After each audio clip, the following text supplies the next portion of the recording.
Thanks for joining us today. My name is Cole Watkins with the Bridge Group, and today we have a very, very special guest, Luisa Deason, with Deason Consulting. Is that correct?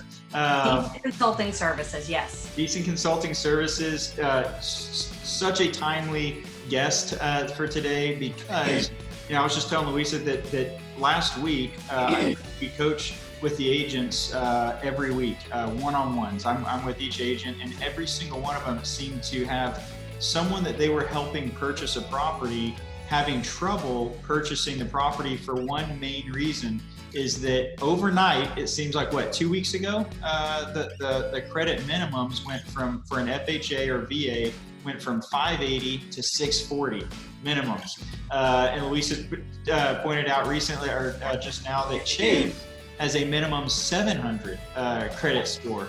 So what Luisa does is specializes not in credit repair, but in credit restoration. So she's gonna kind of teach us about that and what that looks like. But before we get too much into that, Luisa has an awesome, interesting kind of past that I think really works well with what she's doing now. So tell us a little bit about yourself, Luisa, and kind of your background. And, I was actually born and raised in Mexico City, so Spanish was my first language, but I have been bilingual most of my life. Okay. The other thing is I have worked in television. I covered immigration information, and I did the crime beat, all the blood and guts, and then of course the things that involved injustices. So I have a big, big heart for protecting the underdog, so to speak. Okay. And then of course I worked for both immigration and for ICE. And I left ICE about 10 years ago, and I decided I just wanted to work for myself. I didn't want to work for anybody else. And I have a real passion for helping people. And I have a way of doing it and saying it in a loving way, yet stern enough that they listen and they actually do what we ask them to do. So I think that's very important. Yeah, no, I think so, especially with credit restoration. There can be so many, different spinning plates and things like that someone would have to be walked through. And if not met with kind of, some tough love sometimes, things will get dropped or not done or addressed at all.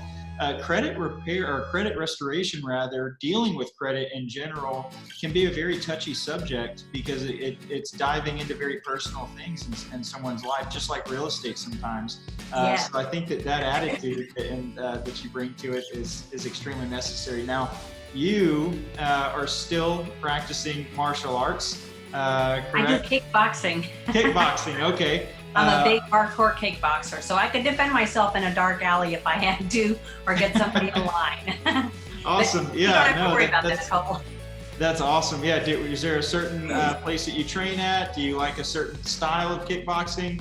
I train with a world champion jiu-jitsu champion, and so it's hardcore, and it's a very small class. And to be honest with you, I've been doing it for about 3 years. I love it, and I'm actually 53 years old, so I'm hardcore. Wow, that's awesome. No, that's great. I used to roll around with kind of like more of the wrestling style back in high school and jiu-jitsu, and that was a lot of fun for me. Now I think the most I do is 9 rounds. I'll punch a punching bag. It's a little bit different than what I've been doing. Yep, I think so. I think I'd get a lot more bruises if I did that. But awesome. Well, thank you so much for taking your time today. I did want to get into and kind of go into it with a very, it seems like an elementary question, but it is to me sometimes still, and I sell a lot of homes. And to me and my clients, and sometimes when we get into these situations about credit, we're like, well, what the heck is credit anyways? How does it, how are our lives so, structured around this thing that we really have very little information about, or at least education about it. They don't talk about it in high school. They don't Exactly. talk about it. They don't have college classes around credit now, but not too many that I know about. So what exactly is credit? So credit is kind of basing a margin of what your risk factor is. Now, unfortunately, there's probably about 12 different predominant credit bureaus, but the three that we normally report to are Experian, Equifax, and TransUnion. Now, they're all private companies, and this is what sometimes people get confused. They are private companies for profit. So they get paid by sharing your information, by selling your information. They get paid every time somebody requests a hard pull on your reports, and when people report things. And so you have to take into account that their responsibility is not to verify the accuracy of what is being reported onto that particular credit report, unless they're absolutely put to the test, and under the law that protects the consumer, we put it into a dispute factor. So these are private companies. Now, two of the companies are owned by a gentleman in Dublin, Ireland. Why I want my information in Dublin, Ireland is beyond me. And the other one was owned by someone at Goldman Sachs. And I believe that they were in trouble back in 2008. So, you'd really need to pay attention to what's on your credit reports, and you can get your reports for free, but it's based on a risk factor. So what you had just said just fixing certain credit issues really needs to be handled by a specialist, someone that can handle disputes, someone that lives and breathes that kind of world. So that brings me to my next question now. I made the mistake of saying credit repair earlier before we were recording, and you corrected me saying we are credit restoration. A lot of times whenever our clients go and they say, hey, the lender says, you're not qualified now, but let's do some credit repair for the next 2 months and see if we can't, rapid rescore and get you up there and so forth. What is the difference between credit repair and credit restoration? So I love the fact that you asked me that, because I'm really, really passionate about it. Repair companies do a good job, but they don't have the same legal authority or the level of aggressiveness that a credit restoration company does. We have licensed credit attorneys. I certainly wouldn't send you to get a divorce through a criminal law attorney. You'd go to a family, law specialist. And so that's kind of like the difference here. You want to make sure you're aligned with the credit specialist. Credit restoration specialists and credit attorneys have to have a certification and a special license to be able to operate. The difference also with repair versus restoration is we also have the legal authority to dispute all three credit bureaus at the same time, instead of one item at a time, one credit bureau at a time, once a month, which takes forever. Yeah. Wow, you make a great point there. You wouldn't. There's two completely different, attorneys there and offices there that we would go to, but it just makes so much more sense. Now, with that being said, and having the ability to hit all three credit bureaus at one time, do you find that allows your team and your services to move a little bit faster? Because what we always hear back when dealing with someone that we're trying to assist purchase a property and they have to have credit repair is that it takes a long time. Currently have someone that they went into credit repair in January. They haven't heard anything back as far as where they are in the process. Does your services or your setup lend to a faster response time? Well, so the difference here is we're not looking, anybody who tells you they can repair your credit in 30 days, I always tell my prospects, run for the hills. If you're looking at somebody who's going to legally dispute under the Fair Credit Reporting Act of 1971, by the time the letters are sent and received by the credit bureaus, they lawfully have 30 days to review the validity of what we're fighting off, and another 15 days to respond back in writing. Okay. Now, they send those credit reports back in writing. They're forced under that law to respond in writing. So they're not just ignoring what we're asking them to do. We're holding them legally accountable. That's the difference. And yes, if you are able to dispute all three credit bureaus with everything that's negative or derogatory or inaccurate at the same time, you're going to reduce the amount of time that person is with you in the long term. The other advantage is, what happens to us is I'll get calls from people that have been involved with other companies that either never got a hold of them to tell them what to do, explained any of the process. And so the other big factor we're a big part of is I like to meet my clients in person. I like to talk to them in person. I'm a real person that can help them. And I am also big on the educational piece. If you don't explain to somebody what it is you're doing, they will never learn. Absolutely. So we're not here to give you the fish. We want to teach you how to fish so that you hopefully never come back to me as a client, but never fall back into that situation. And God forbid, if you have an emergency like the one that we're living in today, you would know what to do to help yourself.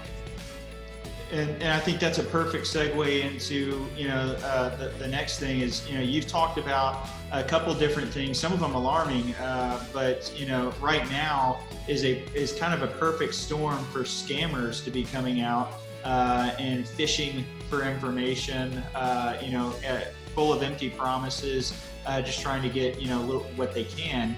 Let's talk about what does that look like? How can we be on guard against some of those scammers? As well as during this time, it seems like for so many that maybe missing a payment here and there or missing payments can happen easily. What happens to our credit in that? I know I asked you two different questions, but we can start with the scammers. Yeah. So a perfect credit would be age 50. Okay, where we want our customers to be. It's at 720 or higher. If we can't get them there and they're in a rush to then get that loan approved, by all means, we want them where they need to be. But our goal is to continue to work with them so that they are making a difference, not just in the interest rate. Let me give you an example. Let's say you're buying a $200,000 house and your score is at a 620 and mine's at a 720. That 100-point margin in my favor for the same house will cost you, because you're at the lower end, almost $60,000 to $80,000 more in that 30-year loan. And when you put that into perspective and you teach people that, they're like, wait a minute, I don't just want to be at the lower spectrum of where my credit needs to be, because credit is a vital sign in this country. And so it not only affects the purchase and the interest rate on a home, it does so on a car, on your health insurance, your life insurance, your home insurance, everything you do. And depending on what kind of line of work you're in, it'll also affect whether or not you get a promotion or work in certain fields. Bankers, title people, law enforcement, the works. So yeah, it's a vital sign in this country. So people need to understand the mechanics and what is calculated. And what I assume will happen in the next coming weeks and months is a lot of people that will try to send you an email that'll say, enroll in my program. Well, unless you've been referred, be leery. The second thing is, if you see an email that has a bunch of misspellings or things like that and it doesn't really look good, verify it. Okay. The third How do we thing, verify that? work with trusted people. Yeah. Seek the professionals, ask a lot of questions. Don't just turn around and give your money to somebody. I spoke to a gentleman 2 months ago, and he had paid somebody $5,000 and they closed shop when he went back to get his money, and they were gone. His money is gone. And I just felt sick for him.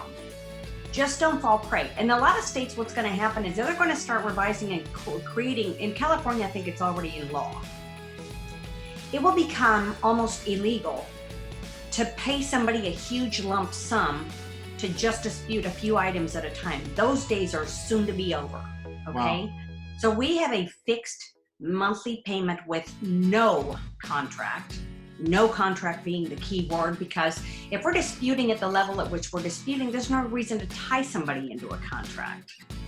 Right. The other things that we do is we go to great lengths to educate. So we're going to not only provide them with budgeting tools and services, we're also going to provide them with identity protection.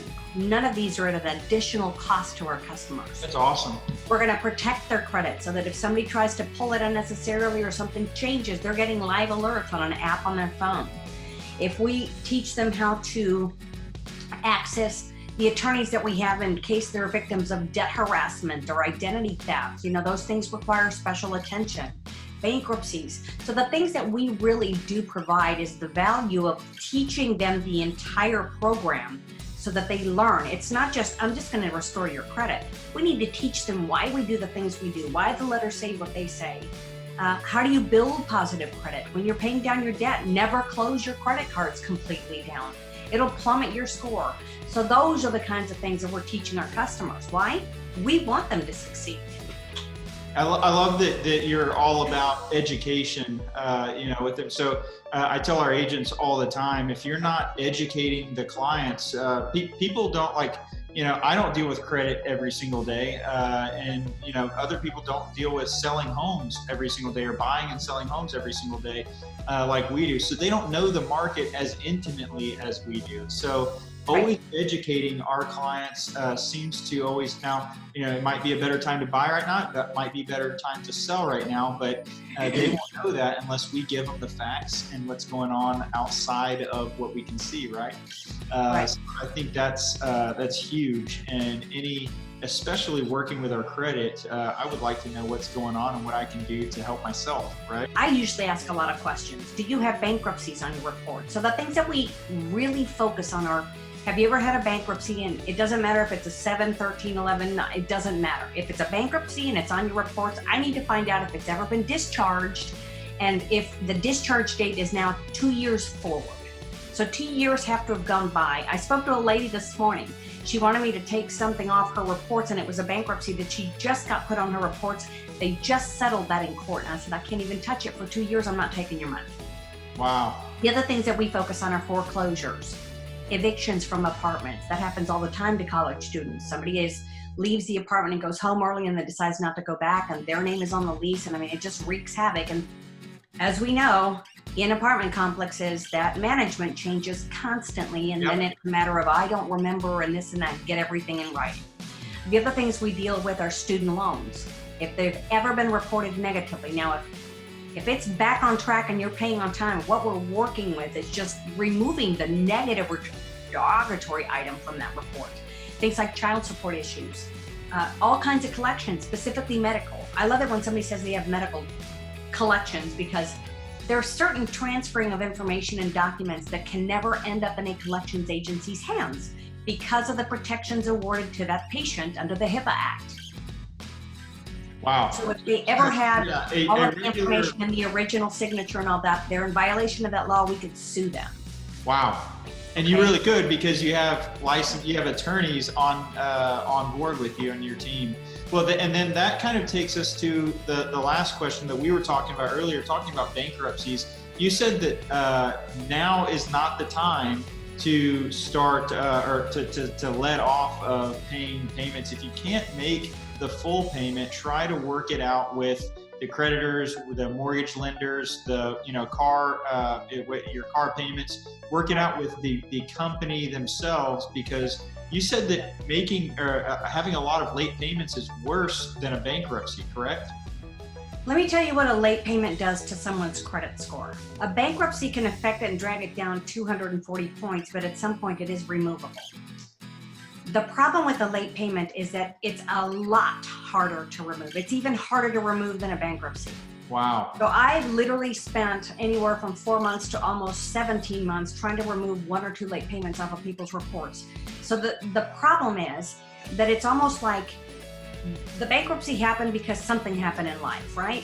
But the late payment is almost sometimes viewed as, well, you're at risk of never paying us on time. So that's a higher risk item. It's a big ticket item. And so when I tell people that a late payment as late as 1 day, if that company actually reports it to the credit bureau, you're going to have to work directly with that company, and we have copies of letters that they can draft and personalize and send to the mortgage company or to the entity that paid late. Some companies are just unforgiving. Wow. But the most important thing to understand is that any little thing that drags your score down is going to affect that overall picture. You're at a higher risk than someone without a late payment or with someone without a bankruptcy. Now, I understand during this state of emergency that what's going to happen is people have been furloughed, people have lost their jobs, people are in a position where they're having to scrape money here and there to get by and be able just to pay the main things. So what I don't want people to do is don't go shopping. Don't start ordering a bunch of things online. I mean, yes, you want to help your small businesses, but let's keep it into perspective here. Right. You have to take care of paying your mortgage or your rent. Right. Yeah. Paying the essential bills is the most important right now. So what you want to do is if you can't make your mortgage payment or you can't pay your rent right now, you need to contact the company directly. You need to ask them, what can you do without asking for that forbearance? That is the last thing we want you to do. And the last thing we want you to do is file for bankruptcy. But there are other things you can be. Forbearance could lead to, correct? Well, they're going to, forbearance is a much, much costlier issue at the end. It's never a forgiven note. It's never a forgiven debt. And so the problem is people think, well, I can just maybe go 6 months without paying my bills. What that's doing is it doesn't just put you in where they say, okay, well, now from the 6 months that you didn't pay, you can now catch up and pay me 1 month at a time until we catch up. No, they want the lump sum up front. And they want it with higher interest, and they put that on to the end. And so now you're sitting here with a situation where your mortgage may have seen, maybe you were paying $1,500 and now maybe you're paying over $2,000. Wow. So forbearance is the last thing we're asking our customers to take into consideration. Please, please, please work with your lenders, work with your companies, with the credit cards. Credit card people are working with so what they're doing is that they're working with, can you arrange a certain payment without paying it late? Now, what we recommend is if you have to maintain the status quo and pay at least the minimum for the next couple of months until you can catch up, do that. Trying to pay below the minimum sometimes can be reported as a late payment, so just be careful, be well informed. Whatever agreements you reach with that entity, please, please, please get it in writing. Don't just assume that it's understood. The main thing is to reach out, right? Yes. The main thing is to reach out, talk to them, and see what they can do for you. But Luisa, thank you so much. I think that everything that you've said, I mean, it was like drinking water out of a fire hydrant. It was so much, but it was good. It was very good. And I think that everyone, and I hope that our viewers found something of value from this interview. And I hope that it saves you. I hope it's preventative, and saves you from having to, have a much lower or a hit on your credit score. But right now, more than ever, I understand there's so much going on. But, we need to be mindful of these things and be preventative for the health of our credit score. Right. So awesome. Well, thank you so much, Luisa. How can we get a hold of you? Anybody can call me at 832-244-2488.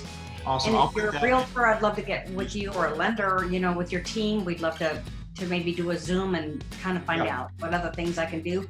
I also work very closely with who you send to me. So if you send me a referral eventually, it's easier for me to track it if you send it to my email, which is Luisa@DeasonConsultingServices.com.